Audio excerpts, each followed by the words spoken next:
welcome back to the Own Your Power Lifestyle Show. We are here talking about purse empowerment, how to get some money in our purses and our pockets.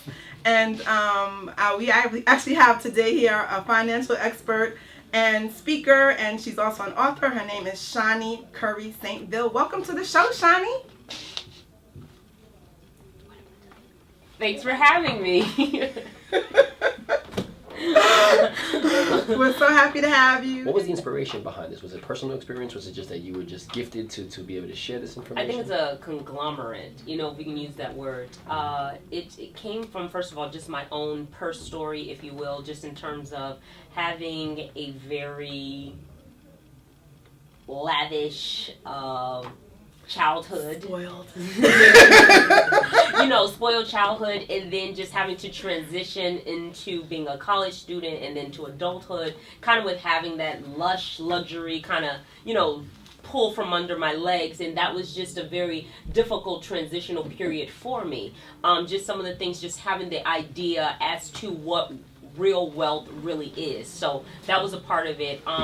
That's kind of what jump-started me into wanting to learn more about finances. I've spent time selling luxury cars, so I have a wealth of knowledge about, the differences that people spend for, purchasing cars. A lot of people, they pay $5, $6, $8, $10,000 over the sticker, so I sat at the desk. I was a part of that business. Much where it came from. The reason why I specifically written to women in terms of purse empowerment, because a lot of times, just from childhood, women are taught to be princess. It's this whole princess ideology. It's this whole, I really, I get money, I spend money, but there's really no real understanding of what money is for women. My question also along the lines of, how do you begin to talk to young adults about this wisdom without having to go through the trials and tribulations of life that you had the fortune of the experiences? Yes. But how do we get an 18 and 19-year-old, and I'm speaking specifically because I have a 19-year-old daughter, and I'm trying to educate her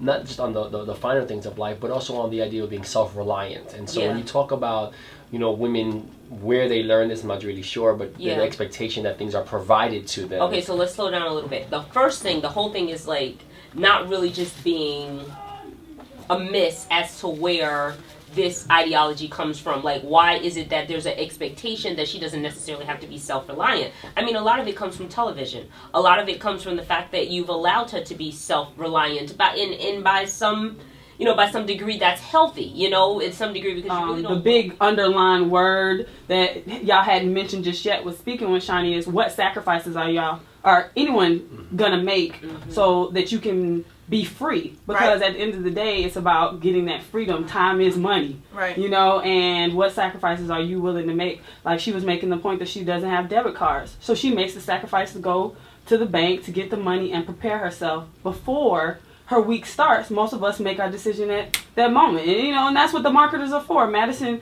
Avenue is to ensure that we go and swipe, and we make that split decision to spend our money in a way that might not be appropriate in the long run. Right. So, but purchasing real estate is kind of my way to level it off, because I sometimes make split decisions. I need to go ahead and, be credit card free, go cash free, and debt free. I'm trying to be like Shani over there. I'm trying to be piece by piece. Okay, let me ask this question, if I may. Would you say that is a worthwhile exercise as we're talking about sacrifice, whether you're talking about, not planning vacations or trying to make moves for real estate, that you actually plan what you're willing to sacrifice and the value on that, or is it not get that in depth?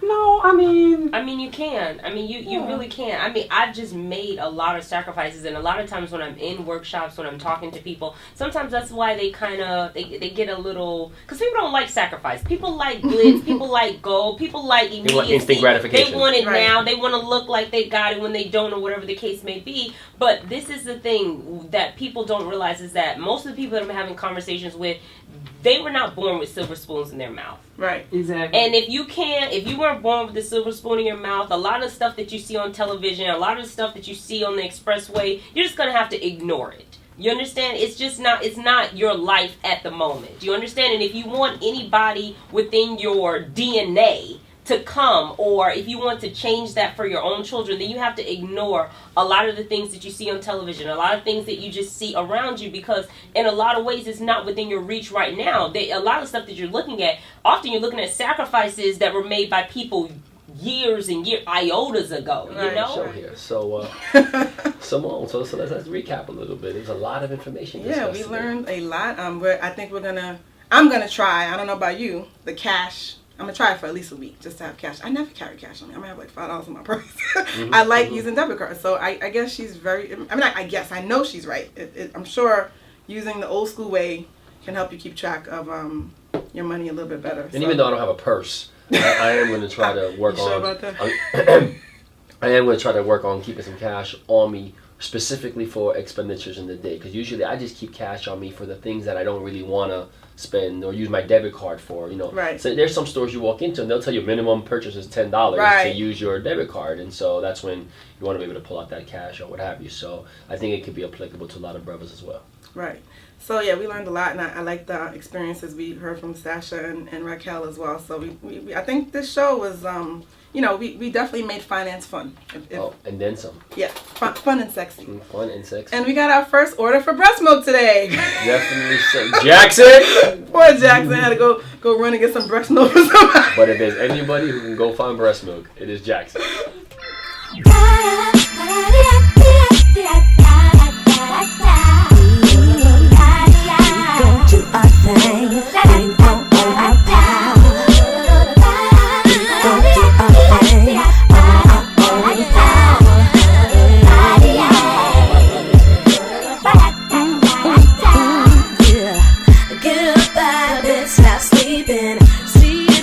Time, the world that you want in front of you.